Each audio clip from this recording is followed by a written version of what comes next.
Doutor Wilson, nós como advogados, operadores de direito, ficamos encantados com todo o seu trabalho jurídico e ficamos aí querendo saber suas ideias, né?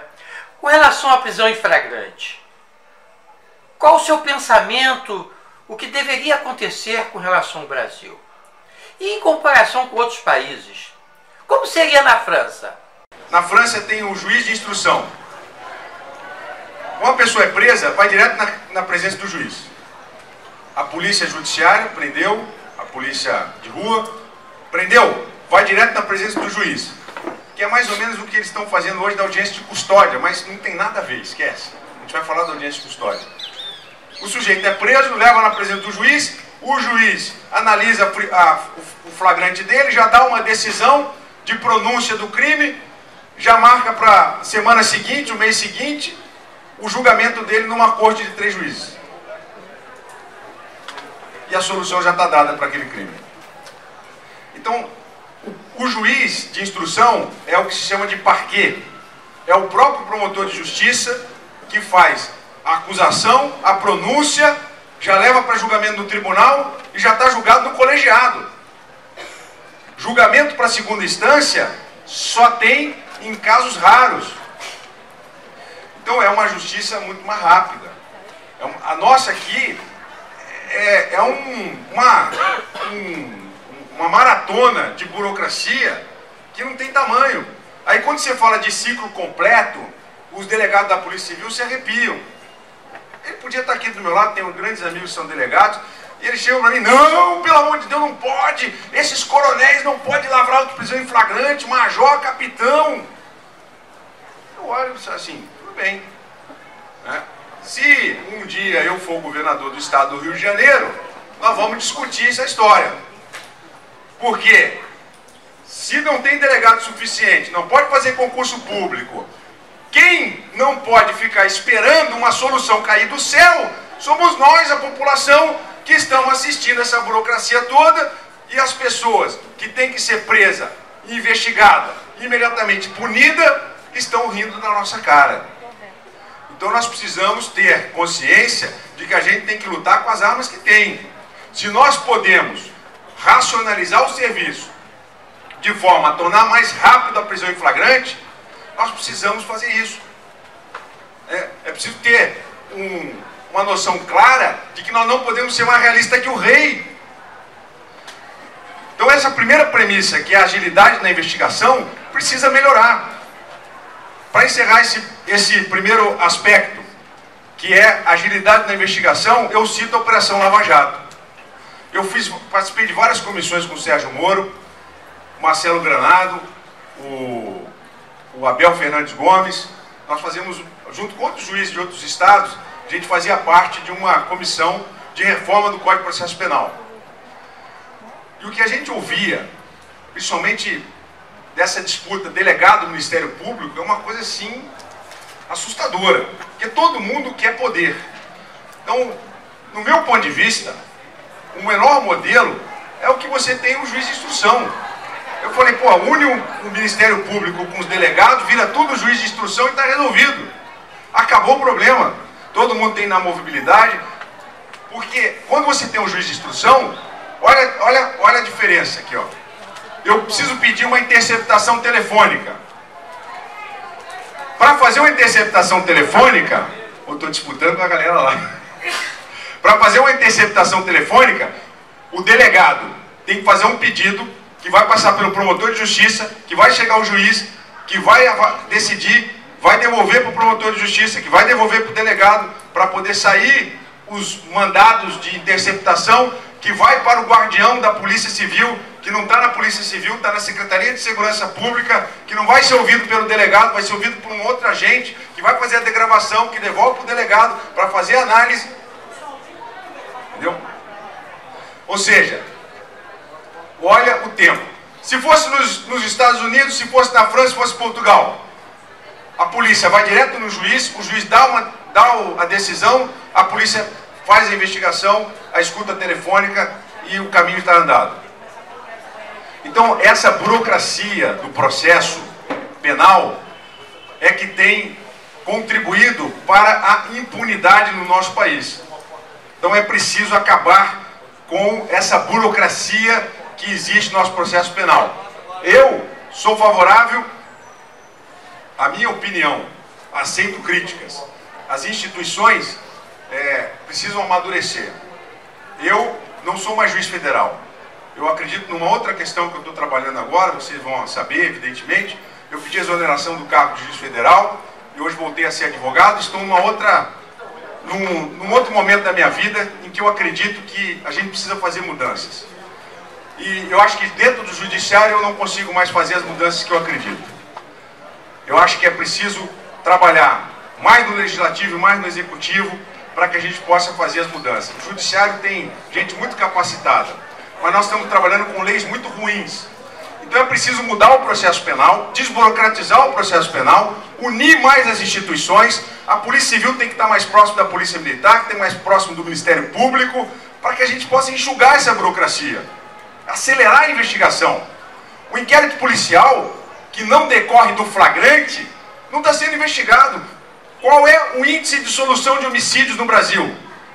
Praticamente zero. E são 60 mil mortes por ano.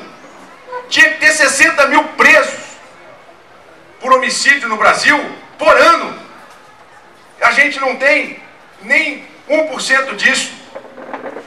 Aí você vai falar em feminicídio, você vai falar em violência contra a criança. Não é só o feminicídio, não é só a mulher que está sofrendo, não é só um personagem da política que morreu, que está sofrendo. A gente tem policiais morrendo, a gente tem cidadão morrendo, tiro, bala perdida. No Rio de Janeiro, nós temos cidades da Baixada Fluminense que são índices de guerra, nem de guerra. Japeri, por exemplo, mais de 100 pessoas por 100 mil habitantes.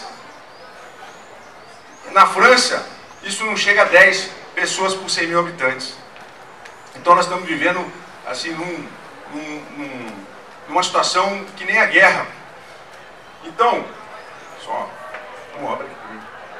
então veja bem, esse é o ponto. Nós precisamos reformar a nossa legislação processual penal, não estou nem falando da penal, para que nós tenhamos mais agilidade na investigação. E adotar um modelo que a gente adotou na Justiça Federal, que é o modelo da força-tarefa. Nós temos que investigar lavagem de dinheiro. Hoje o crime organizado está poderoso como está, porque o dinheiro está entrando fácil na conta do criminoso. Então a lavagem de dinheiro tem que ser investigada. E com essa burocracia toda, investigar fica difícil. Mas como o Ministério Público e a Polícia Federal se uniram e encontraram no Sérgio Moro uma pessoa vocacionada para a magistratura criminal, porque tem muito juiz que está na magistratura criminal, mas ele não gosta de ser juiz criminal. Isso é muito ruim. Então nós precisamos ter agilidade na investigação.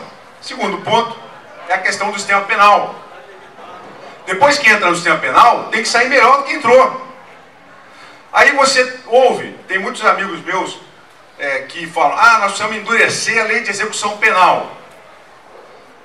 Eu tenho dúvidas se a gente precisa endurecer a lei de execução penal ou se a gente precisa fazer aquilo que ela determina que seja feito. Separar os presos por categoria, fazer o preso trabalhar. Entra no site eu vou fazer aqui, não é propaganda, é científico, entra no site da Reviver. É uma empresa que administra sistema penitenciário. A Reviver administra uma penitenciária de segurança máxima que eu visitei na Bahia e que é igual a qualquer penitenciária Supermax nos Estados Unidos. Eles têm a expertise. Nós não conseguimos fazer isso com os servidores do Estado. A cada 4 anos entra um governador que bota para ser secretário de administração penitenciária gente que não presta, e essa política totalmente corroída que acaba fazendo do sistema penitenciário o escritório do crime. Então nós temos que transformar o sistema penitenciário com uma gestão eficiente. Eu vou te dizer, um governador do estado do Rio de Janeiro, com conhecimento, em 30 dias, eu te garanto, te asseguro isso, em 30 dias resolve o problema do sistema penitenciário do estado do Rio de Janeiro. Não precisa mais do que isso.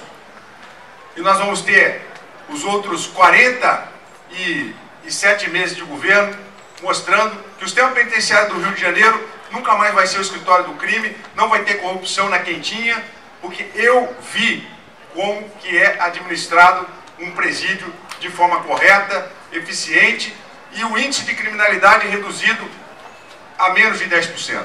Minas Gerais também tem bons modelos. Então nós temos um sistema penitenciário hoje, que é o regime fechado para quem é condenado acima de 8 anos. O regime semiaberto para quem é condenado acima de 4 e abaixo de 8. Não tem sistema semiaberto para todo mundo. Aí se o sujeito cai no regime fechado, vai virar indenização no futuro. E ele vai sair pior do que entrou, porque o regime semiaberto não é para ele. E muita gente é preso para entrar no sistema, quando é para o semiaberto, começa no fechado equivocadamente. Eu nunca permiti isso. Já fui juiz de execução penal, é semiaberto, não tem vaga, vai ficar esperando. Infelizmente, não vou colocar o sujeito no sistema fechado. Sistema aberto não existe no Brasil. Para quem é condenado até 4 anos, não existe. Se o sujeito furtar 10 residências e for pego em uma delas, ele tem direito à pena alternativa. Se o sujeito espancar um idoso, se ele tratar de forma desumana o idoso, está lá no Estatuto do Idoso, ele tem direito à pena alternativa. Olha só que direito penal totalmente esquizofrênico que a gente tem. Mal comparando, evidentemente que era só aqui fazer a comparação científica. Se o sujeito trata de forma desumana um idoso, ele tem direito à pena alternativa. Se eu der um tapa na cara da minha sogra, eu estou lascado, porque a lei de Maria da Penha vem arrebentando com o sujeito. Fazendo a comparação científica. Não estou dizendo que está errado, estou dizendo que a lei de Maria da Penha está certa. O que está errado é o Estatuto do Idoso. Mas para mostrar para vocês como as leis no Brasil são feitas de forma absolutamente esquizofrênica. Depois você confere lá no Estatuto do Idoso. Pena alternativa para o Estatuto do Idoso é até 4 anos. Enquanto na Lei 9.099 é 2 anos.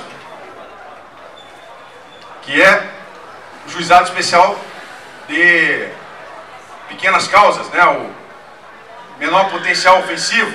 Os crimes de menor potencial ofensivo. Então, vamos partir agora para o final da questão da independência das instituições.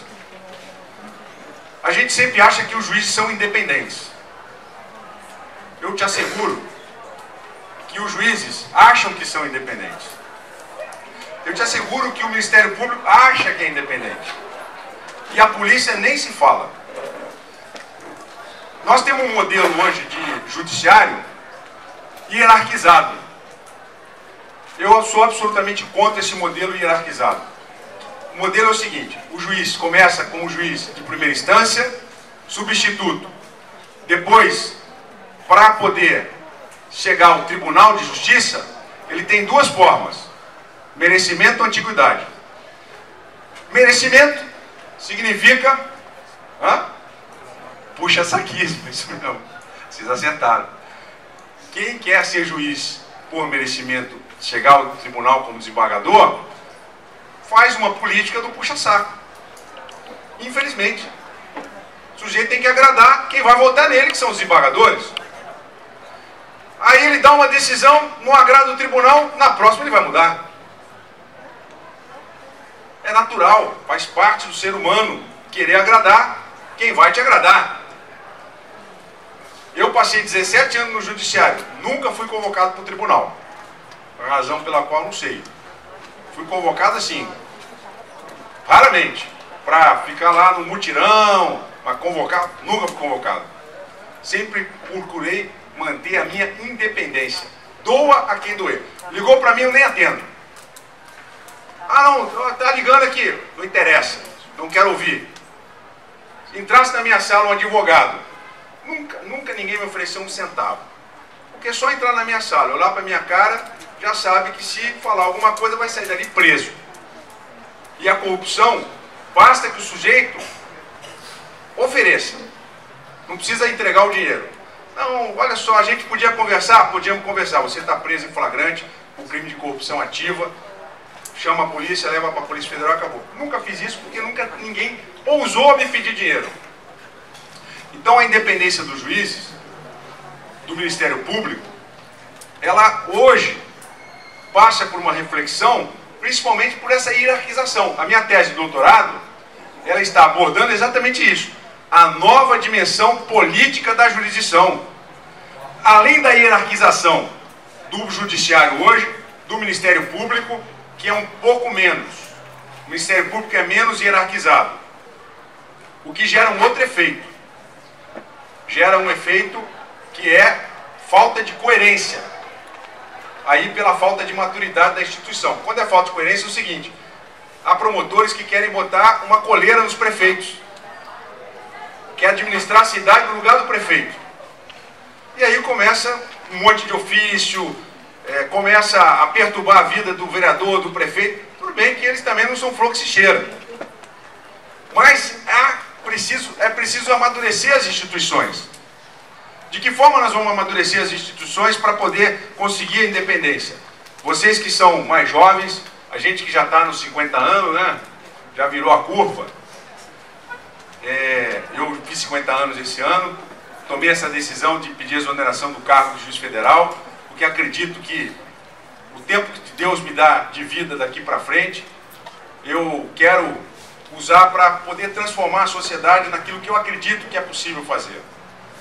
E eu tenho certeza que cumpri minha missão como juiz federal. Eu fui defensor público aqui no estado do Rio de Janeiro, vi de perto a miséria humana, o presídio, vi tudo isso que eu estou falando para vocês, eu vi com esses olhos, que é a terra de comer. Então, essa é a visão que eu tenho, e para a gente poder fazer com que as instituições amadureçam, vocês que são jovens, vocês têm que se interessar pela política. Não demonizem a política, não criminalizem a política. Aqueles que estão na política, fazendo política por dinheiro, por benefício próprio, tem que ser punido. E aí a gente precisa de um sistema que puna rápido. E aí vem a Lava Jato, que mostrou que foi um sistema, pode ter crítica, pode falar, mas está lá, foi julgado, estava no tribunal, o tribunal julgou e o sistema está funcionando. Então é isso que tem que acontecer no nosso país. E nós precisamos ter jovens na política que não façam da política carreira. É um momento especial da sua vida. O vereador não precisa deixar a profissão para ser vereador. Ele pode ser vereador e trabalhar. Agora, experimenta pedir voto na rua. Você vai ver o quanto é difícil. A democracia, ela é muito dura com a sociedade. A democracia, ela exige da sociedade participação. Quem aqui faria doação para um partido político? Você gasta às vezes num chopp R$100. Quem aqui tem coragem de doar R$100 para a campanha de um político? Aí depois reclama do fundo eleitoral. É um absurdo esse fundo eleitoral, isso aí é uma nojeira. Você tem moral para falar isso? Você participa de partido político? Você dá dinheiro e acredita numa causa, numa ideologia? Então você também não tem moral para falar. Ontem, quando me perguntaram a roubalheira da política, dos prefeitos, e eu falei para o sujeito que estava falando, você é o principal responsável, porque se na sua cidade você não foi candidato a prefeito, você é o responsável por ter um prefeito ladrão. Então nós, antes, estão até me sabotando aqui, nós, portanto, temos que ter essa consciência, temos que participar da política. E essa é a minha visão sobre as novas fronteiras do direito penal, que não são tão novas assim. Agradeço a oportunidade de ter falado para vocês, espero que a gente possa continuar conversando nas minhas redes sociais, e eu estou aberto aqui para vocês, quem quiser ficar mais um pouquinho, para responder as perguntas. Tá? Muito obrigado.